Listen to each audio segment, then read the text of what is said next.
사사기 2장. 여호와의 천사가 길갈에서 복임으로 올라왔습니다. 그곳에서 여호와의 천사가 이스라엘 백성에게 말했습니다.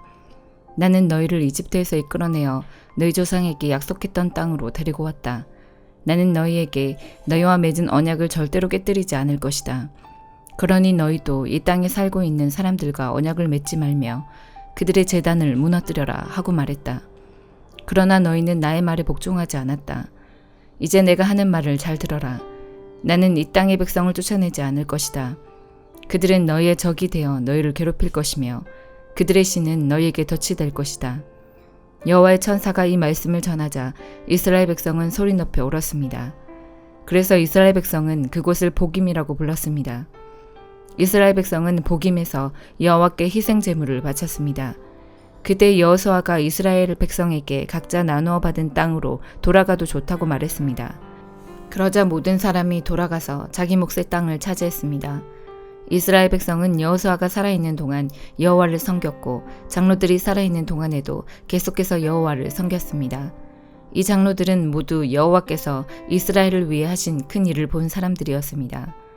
여호와의 종인 눈의 아들 여호수아는 110세에 죽었습니다. 이스라엘 사람들은 여호수아를 그가 나누어 받은 땅 딥낫 헤레스에 묻어주었습니다. 딥낫 헤레스는 가스산 북쪽의 에브라임 산지에 있습니다. 여호수아와 같은 시대에 살았던 사람들이 다 죽고 후에 그들의 자녀들이 자라났습니다. 그 자녀들은 여호와를 알지 못했으며 여호와께서 이스라엘을 위해 어떤 일을 하셨는지도 알지 못했습니다. 그래서 그들은 악한 일을 하였고 바알 우상들을 섬겼습니다. 그들은 여호와께서 보시기에 나쁜 일을 했습니다. 그들은 이스라엘 백성을 이집트 땅에서부터 이끌어내신 조상들의 하나님 여호와를 배반하고 주변 사람들이 섬기는 신들을 섬기기 시작했습니다. 그 때문에 여호와께서 분노하셨습니다. 이스라엘 사람들은 여호와를 따르지 않고 바알과 아스타롯을 섬겼습니다. 이스라엘 백성에게 화가 나신 여호와께서는 약탈자들이 이스라엘 백성을 공격하여 그들이 가진 것을 빼앗게 하셨습니다. 이스라엘 백성은 적들이 공격해오는 것을 스스로 막아낼 수 없었습니다. 이스라엘 사람들은 싸우러 나갈 때마다 졌습니다. 이는 여호와께서 그들에게 벌을 내리셨기 때문이었습니다. 여호와께서 이미 그들에게 경고하셨던 대로 되었습니다. 그래서 이스라엘 사람들은 많은 괴로움을 겪었습니다. 그때 여호와께서는 사사라고 부르는 지도자들을 세우셨습니다. 이 지도자들은 약탈자들로부터 이스라엘 백성을 구해주었습니다. 하지만 이스라엘 사람들은 사사들의 말을 듣지 않았고 하나님을 잘 믿지도 않았습니다. 그들은 하나님 대신 다른 신들을 따랐습니다. 옛날 그들의 조상은 여호와의 명령에 순종하였지만 이제 그들은 더 이상 순종하지 않았습니다. 적들이 여러 차례 이스라엘 사람들을 괴롭혔기 때문에 이스라엘 사람들은 여호와께 도와달라고 부르짖었습니다. 그때마다 여호와께서는 이스라엘 사람들을 불쌍히 여기시고 이스라엘을 적에게서 구하기 위해 사사를 보내주셨습니다. 여호와께서 사사들과 함께 사셨기 때문에 그 사사들이 살아있는 동안에는 적들로부터 구해주셨습니다. 그러나 이스라엘 사람들은 사사들이 죽으면 다시 죄를 짓고 거짓 신들을 섬겼습니다. 이스라엘 사람들은 그들의 조상보다 더 악했습니다. 그들은 나쁜 길에서 벗어나려 하지 않았습니다. 그래서 여호와께서는 이스라엘 사람들에게 분노하셨습니다. 여호와께서 말씀하셨습니다. 이 백성은 내가 그들의 조상과 맺은 약속을 깨뜨렸다. 이 백성은 내 말을 듣지 않았다. 그러므로 이제 나는 여호수아가 죽을 때까지 정복하지 못했던 민족들을 쫓아내지 않을 것이다. 나는 그 나라들을 이용해서 이스라엘을 시험하겠다. 나는 이스라엘 백성이 그들의 조상처럼 나 여호와의 명령을 따르는지를 지켜보겠다. 여호와께서는 그 나라들을 쫓아내지 않고 그 땅에 머물러 있게 하시며 빨리 쫓아내지 않으셨습니다. 여호수아의 군대가 그 나라들을 물리칠 수 있도록 도와주지도 않으셨습니다. 사도행전 6장. 날이 갈수록 제자들의 수는 늘어만 갔습니다. 그 무렵에 그리스어를 사용하는 유대인들이 히브리어를 사용하는 유대인들에게 불평을 늘어놓았습니다.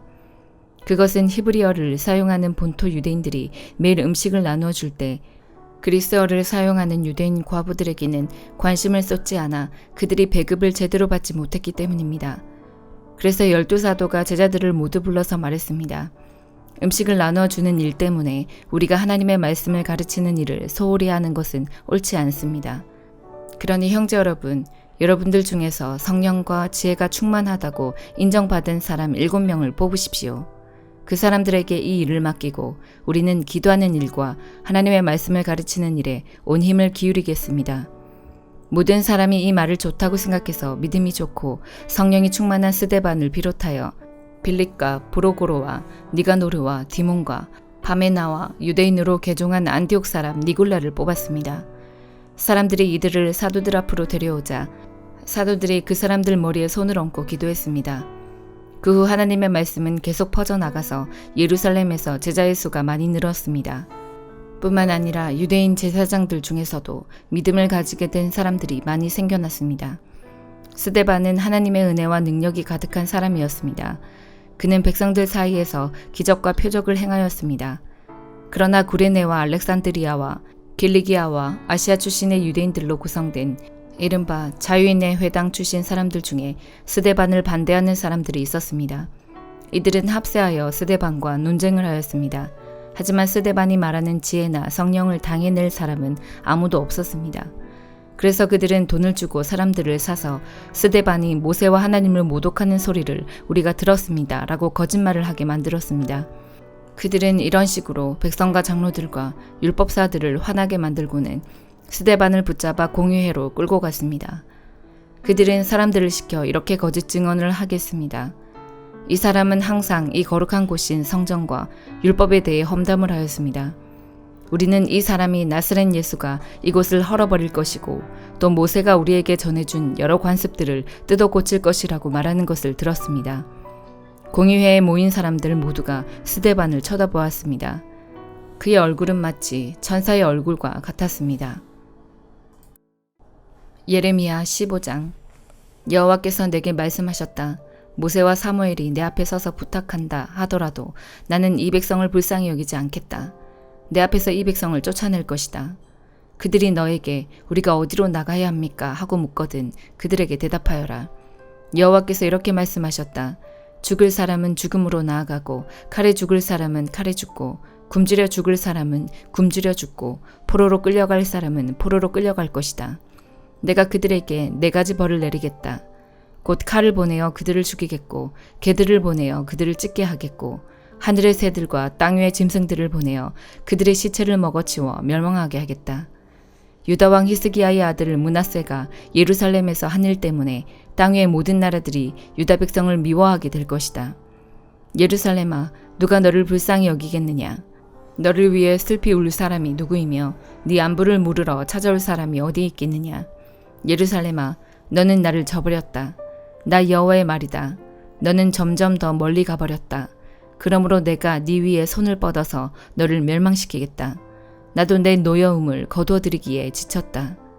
내가 유다 백성을 갈퀴로 갈라놓겠다. 이 땅의 모든 성문에서 그들을 흩어놓겠다. 내 백성이 그 길을 돌이키지 않았으므로 그들의 자녀를 빼앗아 버리겠다. 내가 그들을 멸망시키겠다. 수많은 여자들이 남편을 잃어버려 바다의 모래보다 많은 과부가 생길 것이다. 내가 대낮에 침략자를 끌어들여 젊은이들과 그들의 어머니들을 함께 칠 것이고 유다 백성에게 고통과 두려움이 찾아오게 하겠다. 자녀를 7이나 둔 여자라도 자녀를 모두 잃고 힘이 빠져 기절할 것이다. 밝은 대낮이 슬픈 어둠으로 변하여 그 여자는 절망에 빠지고 수치스럽게 될 것이다. 유다에 살아남은 사람들은 적군의 칼날에 죽게 될 것이다. 나 여호와의 말이다. 아 어머니, 어찌하여 날 낳으셨습니까? 나는 온 세계와 더불어 다투고 싸워야 할 사람입니다. 나는 아무것도 빌려주지 않았고 빌리지도 않았는데 사람마다 다 나를 저주합니다. 여호와께서 말씀하셨다. 내가 진실로 너를 강하게 하고 복을 누리게 하겠다. 네 원수들로부터 재앙과 고통이 찾아올 때에 네 기도를 들어주겠다. 새가 북쪽에서 오는 새와 노새를 부술 수 있겠느냐. 유다 백성들이 온 나라 곳곳에서 죄를 지었기 때문에 그들의 재산과 보물을 원수들에게 값없이 주겠다. 내가 너희를 너희 원수에게 넘겨주면 너희는 너희가 알지도 못하는 땅으로 잡혀갈 것이다. 내 노여움이 불처럼 타올라 너희를 태워 없앨 것이다. 여호와여, 주님은 아십니다. 저를 기억하시고 돌보아 주시며 저를 해치는 사람들에게 벌을 내려주십시오.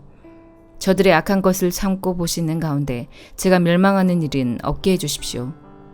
제가 주님 때문에 모욕당하는 것을 생각해 주십시오. 주님의 말씀이 내게 이르렀을 때에 저는 그 말씀을 삼켰습니다. 주님의 말씀을 듣고 저는 행복했습니다. 저는 주님의 이름으로 불리게 되었습니다. 주님의 이름은 만군의 하나님 여호와이십니다. 저는 웃으며 즐거워하는 무리와 함께 앉은 적이 없습니다. 주님의 손에 이끌려 홀로 앉아 있던 것은 주께서 저를 분노로 가득 채우셨기 때문입니다. 어찌하여 제 고통이 끝나지 않는 것입니까? 제 상처는 어찌하여 고칠 수 없고 낫지 않는 것입니까? 주는 제게 물이 넘쳤다가 말랐다가 하는 믿을 수 없는 시내와도 같습니다. 여호와께서 이렇게 말씀하셨다. 네가 마음을 돌이켜 내게 돌아오면 너를 다시 맞아들여 나를 섬기게 하겠다. 너는 헛된 말을 하지 말고 값진 말을 해야 한다. 그러면 나를 대신해서 말하는 나의 입이 될 수 있다. 유다 백성이 너에게로 돌아와야지 네가 변하여 유다 백성처럼 되면 안 된다. 내가 너를 이 백성 앞에서 굳건한 성벽처럼 만들 것이니 너는 롯의 성벽처럼 굳건할 것이다. 그들이 너와 맞서 싸워도 너를 이기지 못할 것이다. 내가 너와 함께하여 너를 돕고 구원해 주겠다. 나 여호와의 말이다. 내가 너를 이 악한 백성에게서 구해내겠다. 이 잔인한 사람들에게서 건져내겠다. 마가복음 1장. 하나님의 아들이신 예수 그리스도의 복음은 이렇게 시작되었습니다. 이사야 예언자의 글에 이렇게 쓰여 있습니다. 보아라, 내가 네 앞에 사자를 보낸다. 그가 네 길을 준비할 것이다. 광야에서 외치는 자의 목소리가 들린다. 주님의 길을 준비하여라. 그분의 길을 곧게 펴라. 침례자 요한이 광야에 나타나서 제 용서를 위한 회개의 침례를 선포하였습니다. 그래서 온 유대 지방 사람들과 예루살렘 사람들이 요한에게 나아갔습니다. 그들은 자신들이 지은 죄를 고백하고 요단강에서 요한에게 침례를 받았습니다. 요한은 낙타털로 만든 옷을 입고 허리에 있는 가죽띠를 띠고 메뚜기와 들꿀을 먹었습니다. 요한은 사람들에게 이렇게 선포하였습니다. 나보다 더 강하신 분이 내 뒤에 오신다. 나는 그분 앞에 꿇어앉아 그분의 신발끈을 풀게 해도 부족하다. 나는 너희에게 물로 침례를 주지만 그분은 너희에게 성령으로 침례를 베푸실 것이다. 그때 예수님께서 갈릴리에 있는 나사렛 마을에서 요단강으로 오셔서 요한에게 침례를 받으셨습니다. 예수님께서 물에서 나오실 때 하늘이 열리는 것을 보셨습니다. 그리고 성령님께서 비둘기처럼 자신에게 내려오는 것을 보셨습니다. 하늘에서 너는 내 사랑하는 아들이다. 내가 너로 말미암아 매우 기쁘다라고 말하는 소리가 들렸습니다.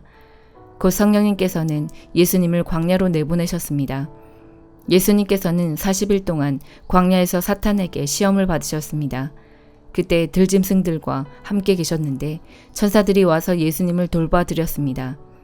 요한이 감옥에 갇힌 뒤 예수님께서는 갈릴리로 가셔서 하나님의 복음을 전하셨습니다. 예수님께서는 때가 되었다. 하나님 나라가 가까이 왔다. 회개하고 복음을 믿어라 하고 말씀하셨습니다. 예수님께서 갈릴리 호숫가를 지나가시다가 시몬과 그의 동생 안드레를 보셨습니다.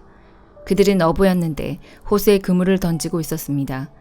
예수님께서 나를 따르라. 내가 너희를 사람을 낚는 어부로 삼겠다 하고 말씀하셨습니다. 그러자 시몬과 안드레는 얼른 그물을 놔두고 예수님을 따랐습니다. 예수님께서 조금 더 가시다가 세베대의 아들 야고보와 그의 동생 요한을 보셨습니다.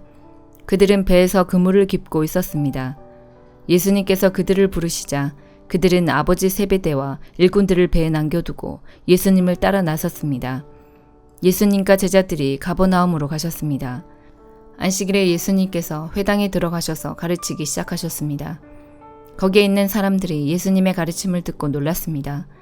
그것은 율법 학자들과는 달리 예수님께서는 권위 있는 분처럼 가르치셨기 때문입니다. 회당에 더러운 귀신이 들린 사람이 있었습니다. 그가 소리쳤습니다. 나사렛 예수여, 당신과 우리들이 무슨 상관이 있습니까? 우리를 없애려고 오셨습니까?